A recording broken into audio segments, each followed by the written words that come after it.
This is the story of the most remarkable king on the continent of Ares, a man accompanied by unusual allies and undefeated until his death. Referred to as the Mad King Mars, his legacy remains one of unmatched strength and resolve. It is said that prior to his death, he refused to consume anything that he found unappetizing. The story begins with Mars, a prince from a remote kingdom situated in a far-off corner of Ares. In spite of his royal lineage, he struggles with the harsh truths of his existence. As a prince, he believes he should enjoy access to sumptuous and delightful cuisine, but necessity compels him to live on monster meat. Having escaped the confines of his castle, he now hunts beasts in the forest to feed himself. However, he finds the flavor of their flesh intolerable. Alone in the wilderness, he is overwhelmed with anxiety and disbelief over his situation. He contemplates the fact that he is a prince by birthright, a title that ought to have guaranteed him comfort and security. It's not that food was absent in the castle. There was an abundance, yet most of it was poison.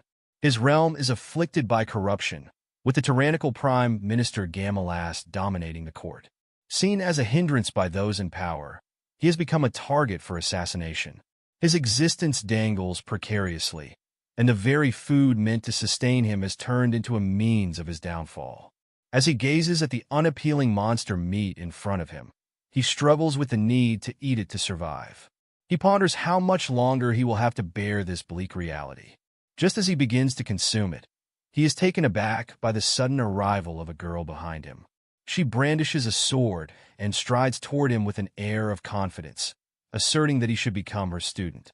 Surprised, he instinctively pulls out his sword and faces her, baffled by how she managed to approach him unnoticed.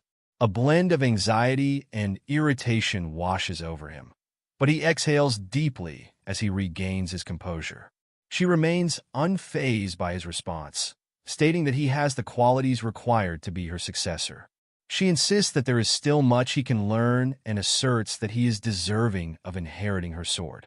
He listens in disbelief, his thoughts racing to understand her claims. He challenges her reasoning, and she calmly clarifies that her conviction is based on having observed him eating monster meat.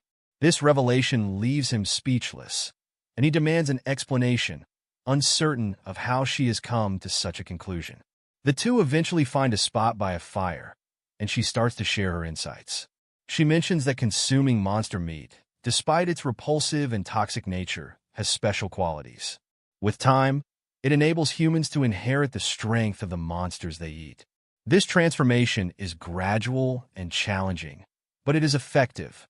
She also points out that the meat's poison renders it unappetizing to the average person, yet it is not completely impossible for humans to digest.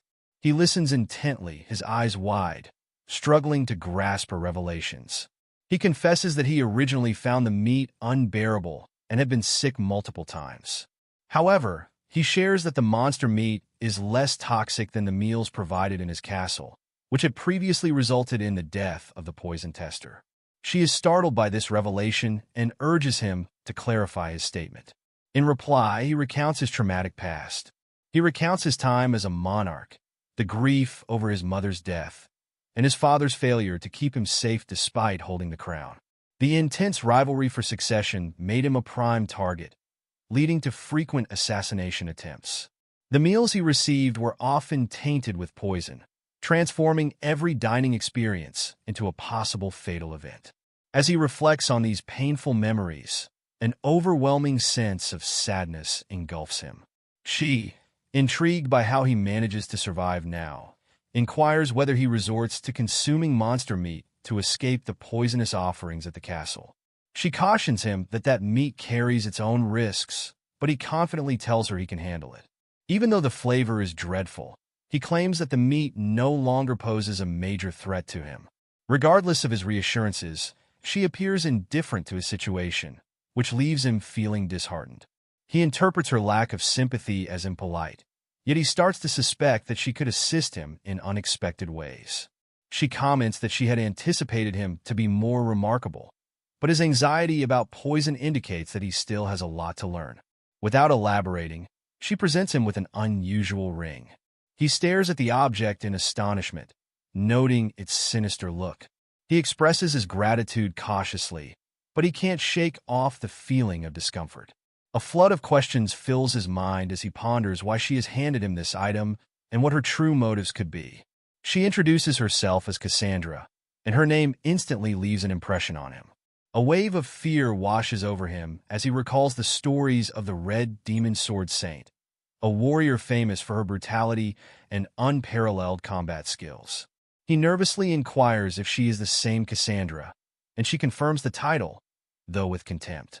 She elaborates that she dislikes being referred to as the Red Demon, even though it is a name often associated with her. He contemplates her legendary status as a fighter who has vanquished dragons and malevolent deities.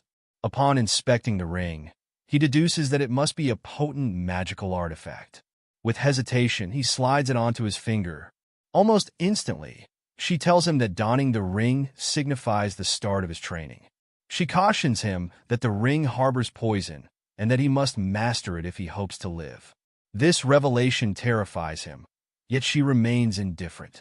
She clarifies that the ring will either enable him to develop a resistance to the poison or result in his demise. There is no other option. The ring cannot be taken off until he completes the trial. As the poison begins to take hold, he feels his throat constrict and perspiration pours down his face. He crumples to the ground, coughing uncontrollably. She observes without compassion, directing him to overcome the poison through sheer determination. She asserts that depending on outside substances to combat poison is a mark of frailty. He, overwhelmed and gasping for air, senses his powerlessness against the ordeal. Yet, despite his anguish, he cannot overlook the understanding that her rigorous training could be crucial for his survival. The scene transitions to his home, where he lies unconscious in bed for 3 straight nights. His condition remains dire, and every doctor who tries to attend to him ultimately loses hope. In spite of their gloom, he inexplicably survives. Once he finally regains consciousness, his mind is filled with the realization that he could not counteract the poison that had devastated his body, not even with the help of magical cures. News of his harrowing experience spreads rapidly, and whispers about his poisoning begin to circulate. Upon awakening, he is surrounded by well-wishers who celebrate his recovery. However, he feels no comfort from their kind words. Instead, he becomes fixated on the absence of acknowledgement regarding the true gravity of his suffering. Among those caring for him, 2 individuals caution him as they prepare to leave, gently urging him to be more vigilant in the future. Their comments linger in his mind after they are gone. Later, his father comes to visit and conveys a serious piece of advice, stressing the importance of protecting himself. The young prince, still in the process of healing, replies honestly, indicating that such guidance seems inappropriate coming from his father. He reminds his father of the recent poisoning ordeal, a danger he narrowly escaped. Reflecting on his near-death experience, he admits that ingesting the poison ring was indeed his error, but he insists that the food he is served remains questionable and potentially still contaminated with poison. Yet, to his surprise, he suddenly realizes that his body no longer responds to poison in the same way it used to. A newfound strength flows through him. Carefully, he begins to sample the meals prepared for him. To his astonishment, they taste as they should, and the typical symptoms of poisoning do not occur. With a blend of relief and amazement, he comes to the realization that he has inexplicably gained an immunity to poison. This discovery turns the simple act of eating into a moment of appreciation. Regular food, which most would find mundane, now feels like an indulgence. The flavor is unmatched compared to the bitter, toxic nourishment he has subsisted on for so long. Internally, he contemplates the agony of the past 3 days and the significant physical toll it imposed on him. Nevertheless, he recognizes that his struggle was worthwhile. The poison resistance he has acquired is priceless. Even if his food were poisoned now, he would be unharmed. That evening, fueled by a sense of resolve, he makes his way back into the forest to find her. Upon discovering her, he kneels in front of her and proclaims his triumph over the poison. Her expression brightens with pride, and she praises him for accomplishing what many would deem unachievable. She comforts him by saying that he no longer has to fear lethal poisons. He conveys his gratitude, but her reply is quick and unanticipated. She hands him a pair of enchanted bracelets, explaining that they are charged with gravity magic and will double his weight when worn. A wave of confusion and unease envelopes him as he considers her motives. He questions whether she is once again endangering his life. She, noticing his uncertainty, abruptly changes the subject, inquiring if he still partakes in monster meat as he used to. He tells her that it has been a week since he last consumed monster flesh, clarifying that he no longer requires it now that he has overcome the poison and can relish regular food without problems. His words ignite a visible fury within her. She sharply reprimands him, accusing him of forsaking a crucial path to power. Before he has the chance to reply, she conjures the remains of a colossal basilisk, its immense size overshadowing him. With a commanding presence, she hurls a chunk of uncooked basilisk flesh towards him and instructs him to eat it. The young prince stares incredulously at the raw meat, the weight of her request rendering him momentarily at a loss for words. Tentatively, he inquires if he can cook the meat before eating it, but she declines, cautioning him that cooking would lessen its potency. She starts to consume a portion of the basilisk herself, appearing calm and unfazed. Observing her, he gathers his courage and compels himself to take a bite of the raw flesh. The flavor is as repulsive as he dreaded, and anxiety floods his thoughts about the poison racing through his veins. With sheer determination, he manages to eat the meat, despite the chaos within him. He remarks on its strength, asserting that it is extremely poisonous. She acknowledges his remark with a knowing nod, clarifying that the more powerful a monster is, the more toxic its flesh turns out to be. She explains in detail, using a dragon as an illustration, noting that even a single bite of dragon flesh could take the lives of hundreds of adults. Her casual explanation fills him with a blend of admiration and frustration, reinforcing his conviction that her title as the Red Demon is justified. In the days that follow, she persists in training him intensively, merging swordplay lessons with mandatory consumption of monster meat. Each training session tests his limits, both bodily and mentally. Although they meet only once a week, the time he spends with her is profoundly transformative. He observes significant improvements in his strength, endurance, and reflexes. However, she remains unimpressed, frequently reprimanding him for what she views as insufficient progress. Her keen intuition means he cannot fool her. Any effort to avoid eating the monster meat results in her forcibly feeding it to him. As weeks blend into months and then years, the young prince withstands what feels like relentless suffering. Amid the intense challenges, he gradually transforms into an impressive warrior. His abilities to sense others, evade attacks, and master his sword enhance significantly.